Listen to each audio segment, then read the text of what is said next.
क्या आपने कभी सोचा है कि आपके गांव की टूटी सड़क, सूखा हुआ नल या बच्चों का खाली स्कूल, ये सब सिर्फ किस्मत की मार नहीं है, ये आपकी चुप्पी की कीमत है। और अगर आज आप चुप हैं, तो कल आपके बच्चों को भी यही कीमत चुकानी पड़ेगी। दिल्ली की तेज धूप में विधानसभा के बाहर भीड़ का शोर गूंज रहा था। लाल बत्ती वाली गाड़ियां अंदर जाती, बाहर खड़े पत्रकार माइक संभालते और पुलिस की नजरें हर कोने को स्कैन कर रही थीं। अचानक उस शोर में एक पतली लेकिन साफ और तेज आवाज गूंजी, मुख्यमंत्री जी, जरा रुकिए। भीड़ का सिर एक साथ घूम गया। वहां खड़ी थी एक 23 साल की लड़की, सादा सूती साड़ी, कंधे पर पुराना झोला, हाथ में नीली जिल्द वाला संविधान। उसकी आंखों में न डर था न झिझक, बस सीधा सवाल करने का साहस। मुख्यमंत्री के कदम कुछ पल को थम गए। भीड़ में सन्नाटा, कैमरों के लेंस उस पर टिक गए। लड़की ने किताब उठाकर कहा, सर, आप कहते हैं कि सरकार किसानों और गरीबों के लिए है, तो क्यों हमारे गांव की दलित बस्ती में 6 महीने से बिजली नहीं है? क्यों हमारे स्कूल में शिक्षक नहीं आते? क्यों हमारे खेत सूखे पड़े हैं, जबकि नहर से पानी सिर्फ ऊपरी जातियों के खेतों में जाता है? उसका नाम आरती था। बिहार के सीवान जिले के एक छोटे से गांव की रहने वाली पिता किसान थे, लेकिन खेती का दायरा सिर्फ 1.5 बीघा था। ज्यादातर दिन मजदूरी करके ही गुजरते थे। माँ घर चलाने के लिए दूसरों के खेत में कटाई बुआई करती थी। गांव की बस्ती 2 हिस्सों में बंटी थी।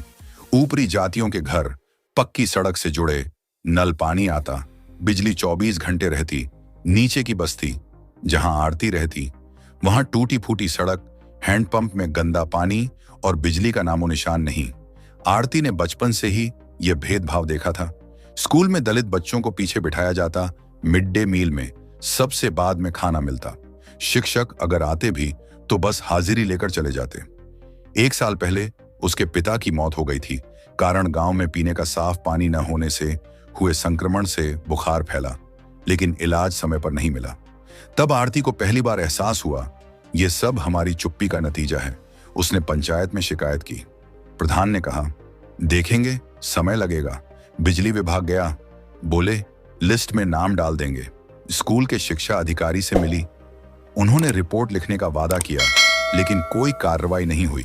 आरती ने अपने गांव के कुछ युवाओं को इकट्ठा किया, सोशल मीडिया पर एक पेज बनाया, हमारा गांव, हमारा हक बिजली, सड़क, पानी, स्कूल।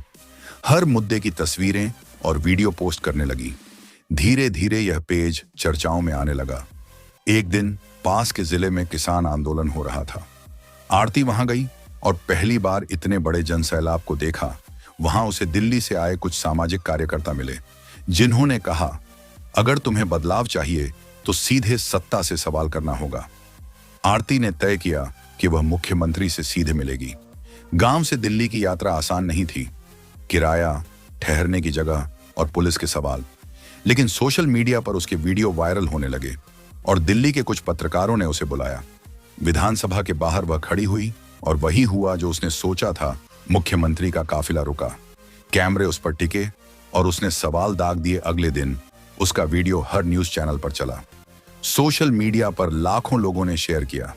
गांव-गांव में चर्चा होने लगी, अगर वो लड़की अकेले खड़ी हो सकती है तो हम क्यों नहीं? सरकार पर दबाव बढ़ा। 10 दिन के अंदर बिजली का काम शुरू हुआ, स्कूल में शिक्षक आए और नहर का पानी दलित बस्ती तक पहुंचा। हक मांगना भी एक इबादत है, सवाल पूछना आपका अधिकार है और जवाब देना सत्ता का कर्तव्य। आज आरती अकेली थी, कल शायद आप उसके साथ हों, क्योंकि लोकतंत्र में चुप रहने वाले की जगह हमेशा शोषित की सूची में होती है।